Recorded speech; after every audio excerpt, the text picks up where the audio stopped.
A good sense of humor. When Johnny and I went, I was nervous too. And you forget so much stuff when you think of it afterwards. Oh, I should have said this. I should have said that. Why'd have you here all day if I put everything I wanted on here? Well, that's all right. We have plenty of tape. Okay, wrong those. Okay, Cleo, could you give us your full name and spell it for us, please? Sure. Cleo, C-L-E-O, Patricia, P-A-T-R-I-C-I-A, Cornelius, C-O-R-N-E-L-I-U-S. And your maiden name? Is Schuyler, S-C-H-U-Y-L-E-R. And could you give us the date of your birth and where you were born? I was born February 26th, 1942. My residence was at Route 4 De Pere, Highway H, and I was born in Green Bay at St. Vincent's Hospital. Oh, okay. And could you give us your parents' names? My mother's name was Hattie Moore, and Hattie Lavinia Moore, and my father's name is James Lawrence Schuyler. Okay. And your grandparents on your mother's side? I don't know. You don't know their names? No. Okay. Do you know your grandparents' names on your father's side? Wait, I do know my grandfather on my mother's side. His name Okay. was Austin Austin Moore? Moore. Okay. I've never met the others. Well, even if somebody might have told you their names, No. like on your father's side, you didn't know who his parents were? Okay. No. And what did your father do? My father worked on construction, and originally they had a farm. Okay. And when he quit farming, he worked on construction. Did your mother work outside the home? Yes, my mother cleaned in Green Bay. Okay. And did you know what kind of education that your mother had? I think she said she went to like 6th or 7th grade. And your father? And my father probably through 8th. He didn't go away to any school anymore? Yeah, he got sent to a boarding school. You don't know where it was? No, I know one of them was in Oneida at the old Catholic Norbert Hill facility. Center? Yeah. Okay. And then, could you give us the names of your brothers and sisters? Okay, there's Pearl, Eva, Lester, Joe, Mary, Barbara, Evelyn, Rita, Harriet, And So- two. and me. If you want to, you can go ahead and read that, and if I notice that you missed anything out of there, I'll ask you those questions afterwards. Okay, Okay? it's fine. Okay. I was born at St. Vincent's Hospital in Green Bay, Wisconsin on February 26, 1942. James and Hattie Schuyler. Our home residence was Route 4, Highway H, De Pere, Wisconsin. We lived in what was termed a New Deal government home. I lived there until I married in 1958. I know that my father's family consisted of 6 siblings and his parents, and my mother's family consisted of 9 siblings and her parents. I didn't know my grandparents except for my mother's father, Austin Moore, and he lived with us in my early childhood before I started school.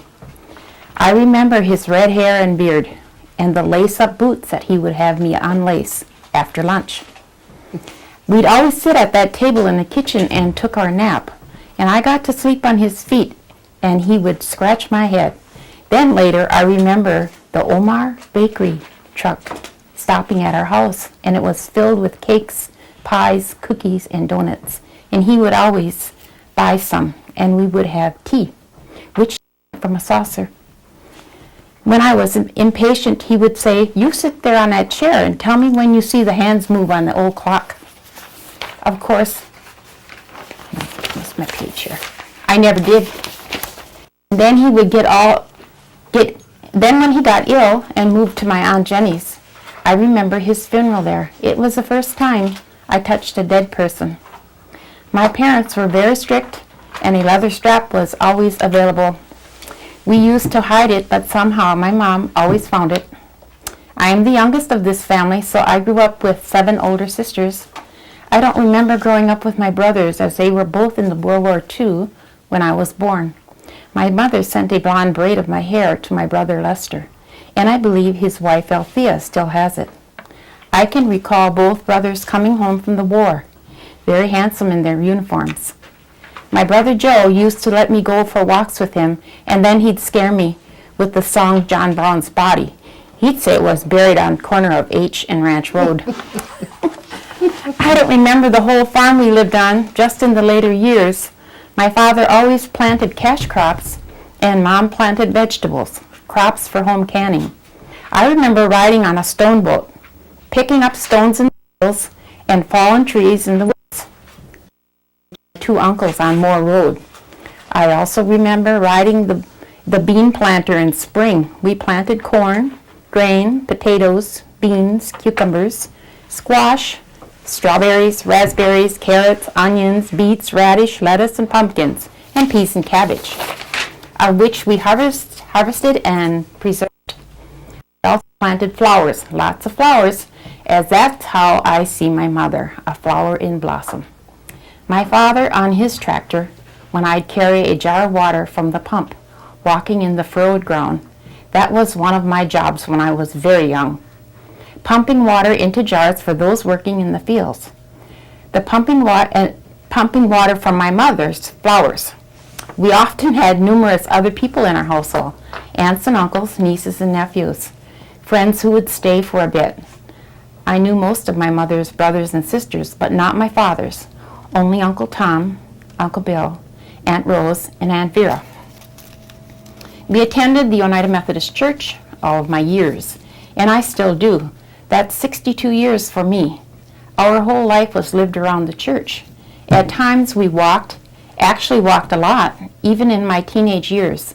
Church life was what was expected of us, no question. When Dad got a car, you had to crank it in front.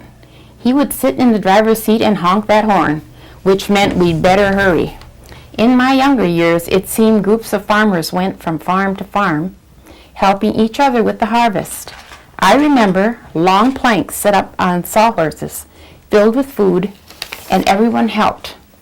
I recall washing clothes on a washboard, and remember when we got a wringer washer, water to pump and haul. We had a pot-belly stove in the basement that Mom would heat the water on, and then haul it all out again and hang the wash, even in the winter when everything froze stiff as a board. Then starching and sprinkling those clothes and ironing them again with hot irons we heated on a wood stove. I remember listening to a radio on Saturday nights, the Grand Ole Opry, baseball on Sunday, and during the day, radio soap programs like Ma Perkins, Guiding Light.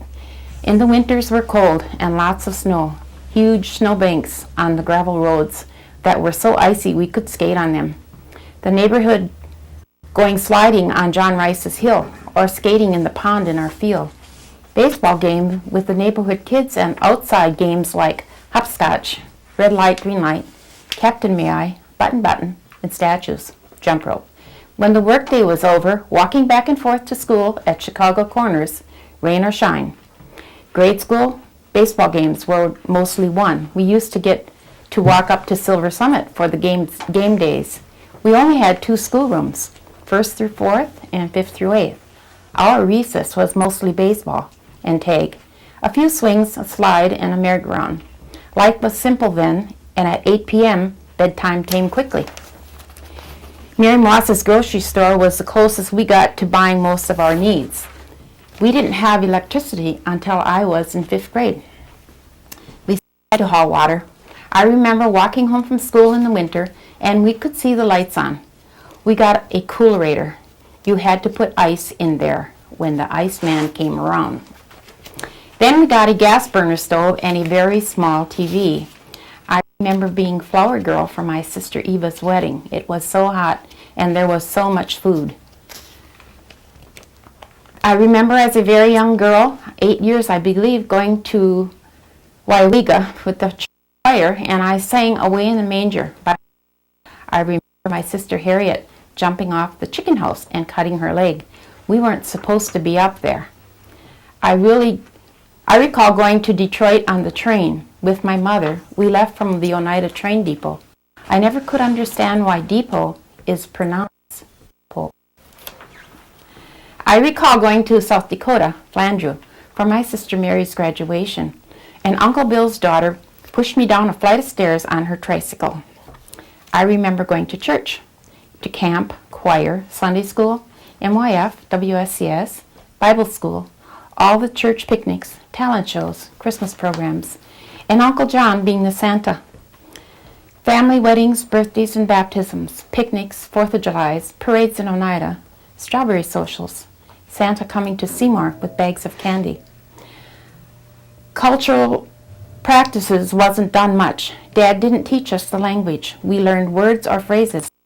My mother didn't speak her German language either. In early years, I was a member of the Bear Clan Medicine Society, but we weren't knowledgeable of that. He rarely talked about that. Funerals were held in the homes then, with a 3-night wake, and then to the church and the cemetery, with a meal after. After the wake, they'd sing Oneida hymns, and around midnight, they'd eat what people would bring. We also learned to hull corn for corn soup and cornbread. By hand, my mother made soup from milk and dumplings. I don't think anybody makes that anymore. At Christmas, we made cookies, cakes, and candies. We had a traditional tree with real oranges, apples, and cookies, and cranberries on it. On New Year's Day, we would go huyaning to each of our neighbors and make a lot of donuts. At Easter, we colored lots of eggs, and Mother always made us each a basket, but one big basket we have now. At Christmas, Mother would repaint our dolls and make new bodies and clothes. Dad always bought a large box of candies. Then we'd have a big dinner. We usually had ham and chicken. We would butcher our own chickens. That is, whirl them around and chop their heads off, then dip it in hot water and pluck the feathers and clean it out. I hated doing that, but I loved to watch them do it, and my mother would put a feather between the doorway so I wouldn't go into the kitchen until I learned I could blow that away. I was a stay-at-home mom until our youngest son Joey was born. Then we bought the drive-in in Oneida and ran that for 5 years. We sold it because of my health.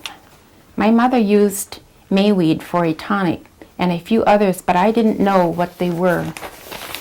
I've experienced different jobs, tutor coordinator, office person for West Pier, Sears Sales, Pickle Factory, Santa Plus, food service for Sacred Heart Center, and camp counselor, child care, foster parents, and a counselor for Freedom K through 12. The changes I see in the trends is family togetherness is on a schedule. Money is more important than basic living. Children grow up too fast and hardly no one does anything unless they pay for it. Housing is better and jobs from the tribe are available, but it contributes to latchkey children. You can have beautiful buildings, but it doesn't help the families to have family togetherness. You hardly see children playing outside anymore in any season.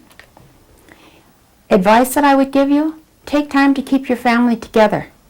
Attend a church of your choice. Use discipline frequently and respect yourself and your neighbors. The political insights I have are of our tribe. It always seems to operate within a family structure. It now operates on who you are and how much you get paid. My involvement with the tribal government is not active. I ponder what I read, and I'm still not sure what it means to be Oneida Indian. In my hobbies, I'm good at embroidery, sewing, cake making, reading. I journal, I decorate, and creating drama. I love doing the drama for my church. I'm a good leader, and I will follow direction if I'm convinced I can do it. And stories, all my stories and teaching instilled in me through my church, those are also my convictions. I enjoy a good debate, and Gordy could tell you that. Most times, if I think I'm right, you couldn't change my mind. spiritual life, I believe in God, in that there is another place for when my earthbound life is ended. I don't think judgment is for us to decide. We each get what we deserve, and sometimes more than we can handle. I don't know if I've been tested enough yet or why. I trust God knows what's best for me. I believe we have a spirit that will live on. I would like to write a book someday, and I guess some people would be an integral character in it, namely my 7 sisters. I've been with my husband for 47 and a half years. I married young and now have lived on this reservation all of my life. I have 6 children, 15 grandchildren, and 22, which makes 22 with my great-grandchildren. One of my sons have passed on, and I have 2 thoughts on that. Number 1 is that I wonder where he is. And number 2, he's happy now with no problems. Life so far has dealt me a lot of hard lessons, and I think I took them in stride and attempted to understand why and to leave no blame, because one thing I know is you can't control other people. You can make rules and you can make promises. You can make love and you can make war, but you can't control others' minds. And on sovereignty, I'm not sure exactly. I don't know what that means. The dictionary says no dependence on anything or anyone. Okay, thank you very much for that. You're welcome. There's a couple of things that I still want to ask you, Okay. and I'd like to have you tell us the names of your children. My oldest one is Carlos Taylor Cornelius, and the second is Wayne Lewis Jr., Amy Lynn Cornelius, and Jody Ann Cornelius, Joey Scott Cornelius, and Christopher Todd Cornelius. Okay. Do you feel up to giving us the names of your grandchildren? Yeah, I think I can. Okay.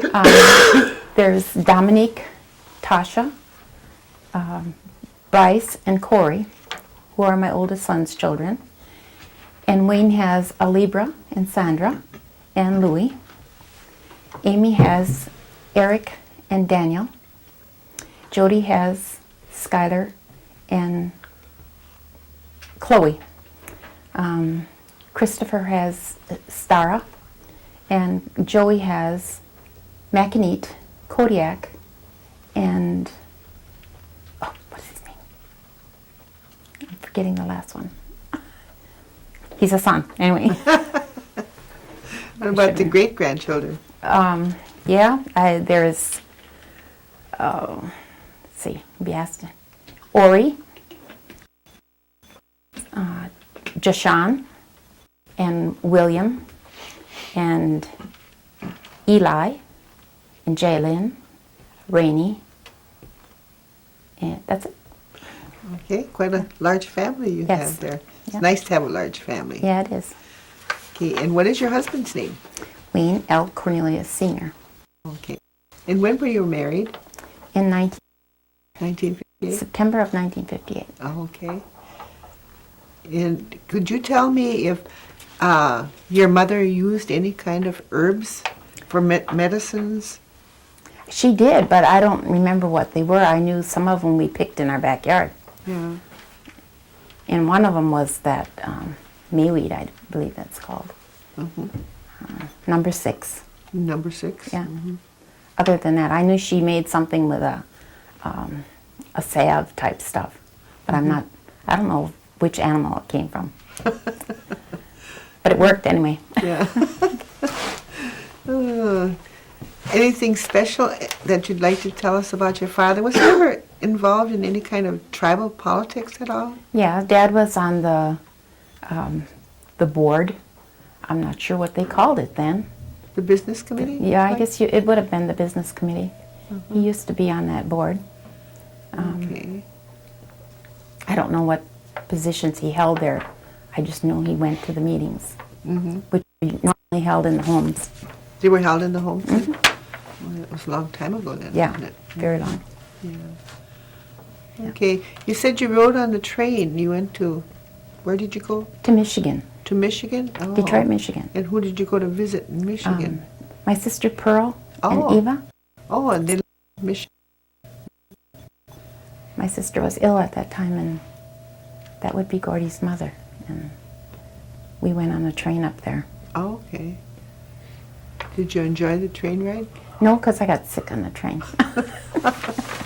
I like trains now, though. Was it a long ride? Oh, yeah, yeah. It seemed like forever. Did you have to change trains anywhere? Yet or when did we you- got to Green Bay, Oh. we got on a train that had berths in them. Oh, yeah. That- Oh, okay. Then that took you directly to To Detroit, Michigan. mhm. You went to Detroit? Mhm. Okay. What do you think about the per capita payment that the tribe pays us? I guess in some respects I think it's okay, and in others I think it's not, because I don't think that amount of money solves anything here. And a lot of times it's not used for the good of that family. I know some people do use it for their own good, for their bills and what have you. But I'm really not in favor of it. I don't think, to me, money isn't a big issue as far as how I live my life. I live so that I exist, and beyond that, I don't think it's necessary to have a lot of money. What do you think the gaming has done for the community? It's brought in the drugs. It's brought in latchkey children, children who go to bed at night and their parents aren't home, and children who come home from school and their parents aren't home, or their parent is sleeping. And I know that for a fact because I have grandchildren who do that.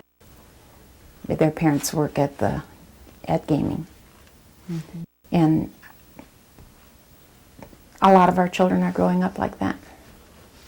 Do you think it's done any positive things? Yeah, we've got some programs I think are good for our people, like the health center.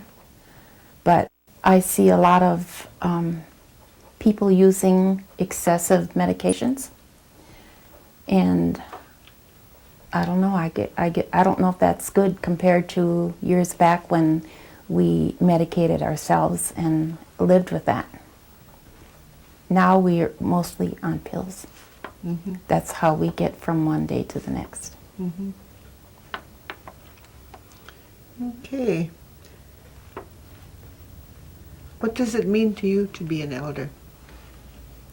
I don't know, because I don't feel old. That's a good answer. Gordy's older than I am. That's got nothing to do with it. I don't think about, how do you act at an age when you're elder? I don't, I don't either. An elder could mean wisdom, though. well, yeah, but how I personally feel about being an elder is I don't feel any different than I did 20 years ago. But does it bring with it obligations? Not any more than I had before. I've had a tough life, and I've had a lot of obligations above and beyond, and in as much as it's brought me understanding to a degree, I'm still not sure why they were all mine.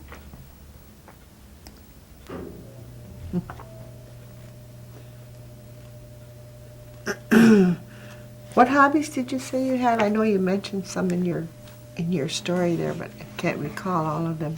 I'm real good with sewing, and I do a lot of sewing crafts like embroidery and regular sewing, and if I can take a scissors and paper or scissors and material, I can do a lot with it. I can't draw. I'd like to draw, but I can't draw. I can't paint. And I like drama. I do a lot of drama for the church with the different holidays that we have. I enjoy that. It's really nice. Thank you. I think we all enjoy it too. I like to decorate. Yeah. Were there any cultural traditions that you remember that were practiced by your family? Not really. Dad didn't talk about his background. Mm-hmm. And of course, my mother didn't know them either. So we didn't, even powwows, Dad said there's no such thing as powwow. Mm-hmm. There's social dancing, but it's not a powwow. And he looked at that as being ornamental rather than cultural. Mm-hmm. And so that wasn't something we got involved in until our later years when my older sons started dancing with a group. Do you remember all the holidays that you celebrated? Hmm. Pretty much so. And what were they? Well, it was 4th of July. What did you do on the 4th of July? Well, there used to be a parade in Oneida. And we'd go to that parade, and there was a baseball game in the afternoon. And it would be either here in Oneida or at the CC camp Mm-hmm. over on Ranch Road. At Christmas time, family, we always was in church. Christmas was always celebrated through the church area. Mhm. And my sisters and brothers all came home that were able to. Most of us lived within a 10-mile radius. Mm-hmm. Big meals, lots of people. Gifts weren't the most important part of that Christmas. Like I said, my mother used to take our dolls and she would make new bodies, Mhm. paint them, new clothes for them. And she had to work late at night because I sure didn't see it during the daytime. Easter, that too was celebrated around the church and the choir and egg coloring, Sunday school, that kind of thing. Mhm. And in the summer we had like strawberry socials at church. We had talent shows. Basically pretty much church oriented for almost any and all holiday. Memorial Day, Mm-hmm. same thing. Think about the education that the tribe offers today. Well, I think it's unfortunate that they can't attend a college or trade school the normal 2 years at a time or 4 years at a time. They take classes, and I think a lot is lost in just taking a class. I shouldn't say just, taking a class here or there to get a degree in some area. I think they need continuous daily training in that. And mostly to our tribe, it's free if they choose to go, but there's a lot of them that don't. When I was a teenager, those things were not available to me. Mm-hmm. And I would have liked to have gone for nursing, but there was no way I could afford to do that. So I ended up getting married very young, and I guess that's what our women did them days. Mm-hmm. You took the responsibility of children and family. But do you think what they're doing today with the children that are using those things is benefiting them as far as the education? I don't area see goes? them coming back to the tribe and working in that department that they get educated in. A lot of them will come back and end up in the casino instead of utilizing the education that they did train for. Mhm. And I guess I think they missed something when they stopped the 2-room schoolhouses. Mhm. I think you got more education there than you do in running from one classroom to the next here in the new schools. Do you think that the tribe does enough for the seniors? I would think so. I guess that depends on what your age is, and like I said before, how do you decide you're a senior? I know we have an age limit on that, but there are some people more readily senior at a younger age than those who are older. And those things then are not available to them. And by the time you get to 65, 70, there's not a lot you need anymore. Whereas your 50s. Mm-hmm. Okay. Have you seen a lot of changes in the community in your growing up years? Yeah. Yeah. There's not a lot of family togetherness. People, women work nights. There's a lot of one-parent families.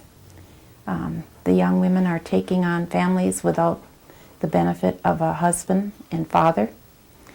And they raise those children like that, which lead us to what I said before is the latchkey children. The mother is either asleep or she's at work when they come home. And a lot of times when they leave for school in the morning, she's already to work. And I think that's going to do something to our children. They're alone a lot. You don't see them outside. They're mostly watching that TV or the computers now. Mm-hmm. All these young children have computers, and I think the computers are dangerous. I know they need them, but I think for children they're dangerous. Okay, did I leave anything out, anybody? Anything you'd like to add? No, I don't think so. No. No? No. No. Okay. I just feel that the young people today are missing a lot compared to the years that I grew up in. And I don't know what that's going to do to our children and our future adults. Mm-hmm. Okay. Well, I want to thank you for coming today. You're welcome. We appreciate it. And they'll unhook you. Alan will. And then I have a paper I'd like to have you sign. It's a release form.